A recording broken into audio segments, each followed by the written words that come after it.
अस्सलाम वालेकुम dear student. आज हम लेक्चर रिकॉर्ड कर रहे हैं न्यूटन्स लॉज पे, न्यूटन लॉज ऑफ मोशन। तो सबसे पहले हम आपको ये बताएंगे कि जो न्यूटन्स लॉज ऑफ मोशन हैं ये बेसिकली एम्पिरिकल स्टडी पे बेस्ड हैं। एम्पिरिकल स्टडी उसको कहते हैं जिसमें एक्सपेरिमेंट के बुनियाद पे है, यानी इनका कोई थ्योरेटिकल बैकग्राउंड नहीं है। उसके बाद अब ये जो लॉज होते हैं ये सिर्फ़ और सिर्फ उन ऑब्जेक्ट्स के पे वैलिड होते हैं जिनकी स्पीड ऑफ लाइट से कम होती है, ठीक है, यानी स्पीड ऑफ लाइट के कंपैरिजन में बहुत कम होती है। तो सबसे पहले पॉइंट ये लिखेंगे, these laws are based on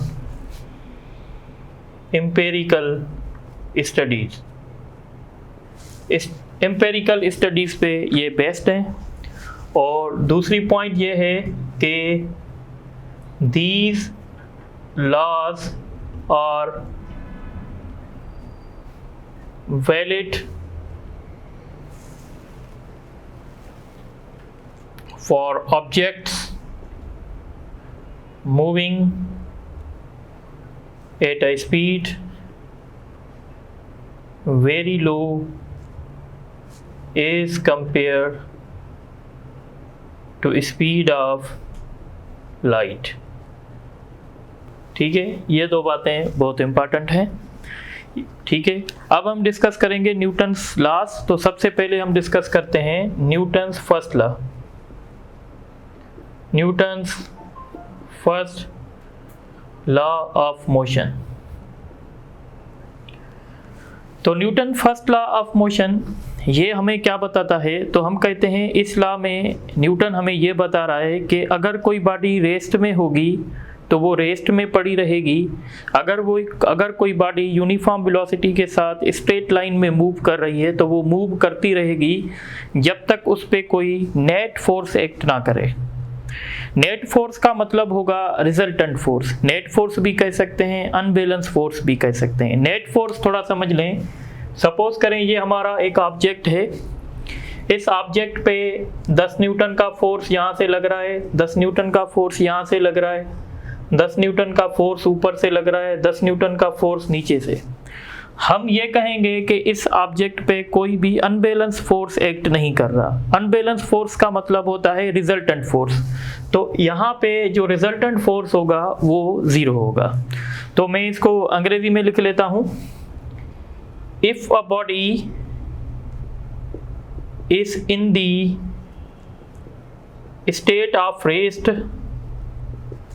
if a body is in the state of rest it continues, or if a body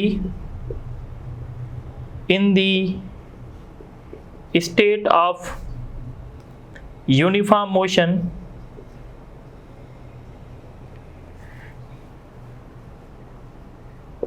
it continues unless it is acted by some external force। ठीक है, इसका मतलब है अगर कोई body rest में है तो वो रेस्ट में पड़ी रहेगी। अगर यूनिफॉर्म वेलोसिटी के साथ मूव कर रही है तो वो यूनिफॉर्म वेलोसिटी के साथ मूव करेगी जब तक उस पे अनबैलेंस फोर्स एक्ट ना करे। अब ये जो आप लॉ सुन रहे हैं इसमें बॉडी की जो प्रॉपर्टी है कि बॉडी हमेशा रेस्ट में है तो रेस्ट में रहना पसंद करती है। अगर बॉडी यूनिफॉर्म वेलोसिटी से मूव कर रही है तो वो यूनिफॉर्म वेलोसिटी से मूव करना पसंद करती है। यह जो बॉडी की प्रॉपर्टी है इस प्रॉपर्टी को हम इनर्शिया कहते हैं, ठीक है। तो इनर्शिया क्या है? इनर्शिया बॉडी की वो प्रॉपर्टी है जो जो स्टेट को चेंज होने से रेजिस्ट करती है। तो हम यहाँ पे लिखेंगे इनर्शिया। तो हम लिखेंगे it is the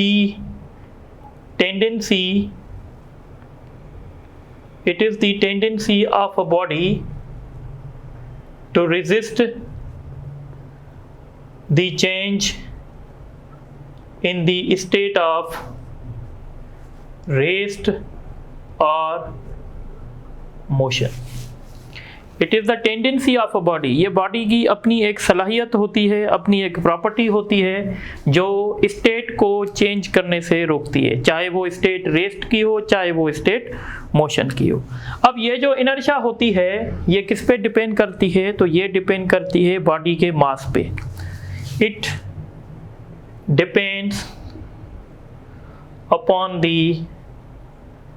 mass of body, greater the mass, अगर बॉडी का मास ज्यादा होगा greater will be inertia, फिर इनर्शिया ज्यादा होगी। जैसे आपका कॉमन एक्सपीरियंस है कि एक हमारे पास 20 किलोग्राम की बॉडी है और एक हमारे पास 10 किलोग्राम की बॉडी है। अगर दोनों बॉडी स्टेशनरी हैं तो आप कहेंगे कि 20 किलोग्राम बॉडी को मोशन में लेके आना थोड़ा सा मुश्किल है as compare to 10 kilogram body. वो इसलिए क्योंकि 20 किलोग्राम की जो बॉडी है इसकी इनर्शिया ज़्यादा है और 10 किलोग्राम बॉडी की इनर्शिया जो है वो कम है। तो ये बात क्लियर होनी चाहिए कि इनर्शिया जो है बॉडी के मास पे डिपेंड करती है, जितना मास ज़्यादा होगा उतनी इनर्शिया ज़्यादा होगी। अब जो आपने न्यूटन का फर्स्ट लॉ देखा तो न्यूटन के फर्स्ट लॉ ने बेसिकली इनर्शिया को एक्सप्लेन किया है, इसीलिए Newton first law of motion को हम लोग लॉ ऑफ इनर्शिया भी कहते हैं, लॉ ऑफ इनर्शिया। तो आपसे क्वेश्चन कर सकते हैं कि न्यूटन फर्स्ट लॉ को और हम क्या कहते हैं? तो इसको लॉ ऑफ इनर्शिया कहा जाता है। अच्छा, यहाँ से अगर आप देखें तो हमें ये पता चल रहा है कि अगर किसी बॉडी पे नेट फोर्स एक्ट नहीं करेगा तो वो बॉडी अपनी स्टेट को मेंटेन करेगी, पर अगर बॉडी पे नेट फोर्स एक्ट करेगा तो इसका मतलब है उसकी स्टेट जो है चेंज हो जाएगी। तो इस लॉ से हमें फोर्स की डेफिनेशन भी मिल रही है, यानी फोर्स की डिस्क्रिप्शन भी मिल रही है, यानी हमें फोर्स की क्वालिटी भी मिल रही है। तो हम ये कह सकते हैं Newton first law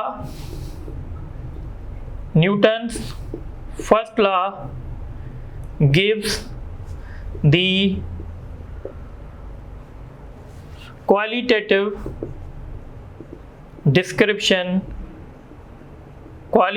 description of force। यानी न्यूटन का जो फर्स्ट लॉ है ये हमें फोर्स की क्वालिटेटिव डिस्क्रिप्शन देता है, यानी ये हमें फोर्स की क्वालिटी बताता है। तो हम यहाँ से फोर्स की डेफिनेशन भी लिख सकते हैं। तो हम कहते हैं force is an agency which tends or tries to change the state of the body. यानी फोर्स एक ऐसा जरिया है जिसकी मदद से बॉडी की स्टेट चेंज होती है या चेंज होने की कोशिश होती है। तो हम कहते हैं it is the agency which tends which changes or tends to change the state of body की स्टेट को चेंज करता है। अगर बॉडी रेस्ट में होगी आप किसी पे फोर्स अप्लाई करेंगे वो मोशन में आ सकती है, अगर बॉडी मूव कर रही है आप उस पे फोर्स लगा के आप उसको स्टेशनरी कर सकते हैं। तो ये फोर्स की डेफिनेशन है और ये फोर्स की डेफिनेशन हमें न्यूटन के फर्स्ट लॉ से मिली है। अब हम थोड़ी सी बात इनर्शिया पे करेंगे। इनर्शिया जो होता है, इस इनर्शिया के बेसिकली 3 टाइप्स होते हैं। एक को कहते हैं इनर्शिया ऑफ रेस्ट, एक को कहते हैं इनर्शिया ऑफ मोशन और एक को कहते हैं इनर्शिया ऑफ डायरेक्शन। सपोज करें आपकी बॉडी रेस्ट में है, तो जब बॉडी रेस्ट में होगी तो उसके पास जो इनर्शिया होगी उसको हम कहेंगे इनर्शिया ऑफ रेस्ट। अगर कोई बॉडी मूव कर रही है और आप उसको रोकना चाहते हैं तो उस टाइम जो इनर्शिया होगी उसको कहेंगे इनर्शिया ऑफ मोशन। इसी तरीके से जब आपकी बॉडी सर्कुलर पाथ पे चल रही है और जब आपकी गाड़ी सर्कुलर पाथ पे चलती है तो यहाँ पे गाड़ी की स्पीड चेंज नहीं होती है, बल्कि गाड़ी का डायरेक्शन चेंज हो रहा होता है, वेलोसिटी का डायरेक्शन चेंज हो रहा होता है। तो इसी टाइम भी इनर्शिया अपना रोल प्ले करती है और इस इनर्शिया को कहते हैं इनर्शिया इनर्शिया ऑफ डायरेक्शन। जैसे आपने देखा होगा कि जब आप किसी भी गाड़ी में ट्रेवल कर रहे हैं और अचानक से वो गाड़ी सर्कुलर पाथ पे मूव करेगी तो आपको दरवाजे की तरफ एक किस्म का पुश फील होगा। वो पुश किसकी वजह से फील होता है? वो बेसिकली इनर्शिया की वजह से होता है। इसी तरीके से अगर आप किसी गाड़ी में ट्रेवल कर रहे हैं और गाड़ी को अचानक से ब्रेक लगा तो आपको भी फॉरवर्ड डायरेक्शन में एक किस्म का पुश लगेगा। वो जो होता है उसको हम कहते हैं इनर्शिया ऑफ मोशन। तो ये जो मैंने एग्जांपल दिए हैं ये बेसिकली इनर्शिया के एग्जांपल्स हैं। ठीक है, तो अब हम डिस्कस करेंगे न्यूटन्स सेकंड लॉ। ये बहुत इंपॉर्टेंट है। न्यूटन्स सेकंड लॉ को हम कैसे डिफाइन कर सकते हैं? तो हम कहते हैं when net force is acting on a body, जब किसी बॉडी पे नेट फोर्स एक्ट करेगा it will produce an acceleration, वो उस बॉडी में एक्सेलरेशन प्रोड्यूस करेगा। इसका मतलब है अगर बॉडी में नेट फोर्स एक्ट नहीं करेगा तो बॉडी में एक्सेलरेशन भी प्रोड्यूस नहीं होगी। तो हम कहेंगे when a net force is acting on a body it produces an acceleration, वो बॉडी में एक्सेलरेशन प्रोड्यूस करेगा। When a net force is acting on body it produces an acceleration. The magnitude, it produces an acceleration in the direction of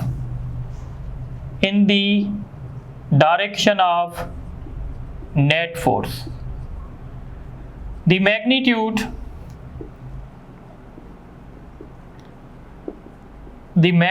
of acceleration is directly proportional to the magnitude of force and inversely proportional to the mass of body। ये Newton second law है। यानी जब किसी body पे net force act करेगा तो उस body में एक एक्सेलरेशन प्रोड्यूस होगी नेट फोर्स के डायरेक्शन में। देखें अगर ये एक बॉडी है और यहाँ से 10 न्यूटन फोर्स लग रहा है और यहाँ से ए से 8 न्यूटन फोर्स लग रहा है, तो हम कहेंगे इस बॉडी पे जो नेट फोर्स लग रहा है वो 2 न्यूटन का है और वो नेट फोर्स का डायरेक्शन जो है वो ए से होगा। इसका मतलब है इस ब्लॉक में जो एक्सेलरेशन प्रोड्यूस होगी वो इस डायरेक्शन में होगी। तो ये बात यहाँ तक क्लियर हो गई। द मैग्नीट्यूड ऑफ एक्सेलरेशन, यानी जो एक्सेलरेशन का मैग्नीट्यूड होगा वो डायरेक्टली प्रोपोर्शनल करेगा मैग्नीट्यूड ऑफ नेट फोर्स पे और वो इनवर्सली प्रोपोर्शनल करेगा मास ऑफ द बॉडी पे। अब यहाँ पे थोड़े से हम कुछ फार्मूले डिस्कस करेंगे। देखें आपको कह रहे हैं, सपोज मैं कह रहा हूँ भाई एक 5 किलोग्राम की बॉडी है, उस पे एक फोर्स अप्लाई हुआ 10 न्यूटन और उसमें एक्सेलरेशन प्रोड्यूस हुई सपोज करो 2 मीटर पर सेकंड स्क्वायर। अगर इसी बॉडी पे 5 किलोग्राम बॉडी पे 20 न्यूटन का फोर्स लगेगा तो कितनी एक्सेलरेशन प्रोड्यूस होगी?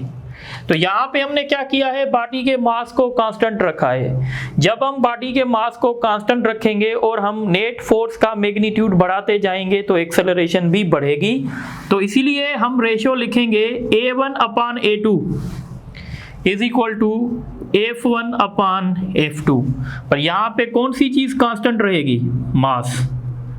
मास इज कांस्टेंट। ठीक है, अब हम एक और भी रिलेशन बनाएंगे। अब समझें कि ये 10 किलोग्राम की बॉडी है, इस पे एक फोर्स F अप्लाई हुआ था और इसमें एक्सेलरेशन 2 मीटर पर सेकंड स्क्वायर की प्रोड्यूस हुई थी। अब सेम फोर्स अगर 5 किलोग्राम बॉडी पे अप्लाई हो तो कितनी एक्सेलरेशन प्रोड्यूस होगी? तो अगर सेम फोर्स 5 किलोग्राम बॉडी पे अप्लाई होगा तो अब जो एक्सेलरेशन प्रोड्यूस होगी वो पहले से ज़्यादा होगी क्योंकि बॉडी का मास जो है कम हो चुका है। यानी यहाँ पे हमारा फोर्स कांस्टेंट है तो एक्सेलरेशन का जो रेशियो बनेगा वो इनवर्स बनेगा और इनवर्स रेशियो ऐसे बनेगा।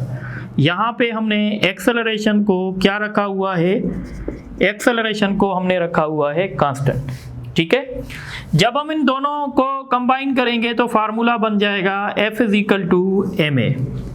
ये जो फोर्स है हम इसको टेक्निकली नेट फोर्स कहते हैं। देखो फोर्स के फार्मूले मुख्तलिफ हो सकते हैं, यानी जैसे फोर्स ऑफ फ्रिक्शन है उसका फार्मूला μmg होगा, सेंट्रीपिटल फोर्स है उसका फार्मूला mv²/r होगा, पर एक फोर्स ऐसा है जिसका फार्मूला हमेशा सेम रहता है, उस फोर्स को कहते हैं नेट फोर्स, और नेट फोर्स हमेशा बराबर होता है मास इनटू एक्सेलरेशन।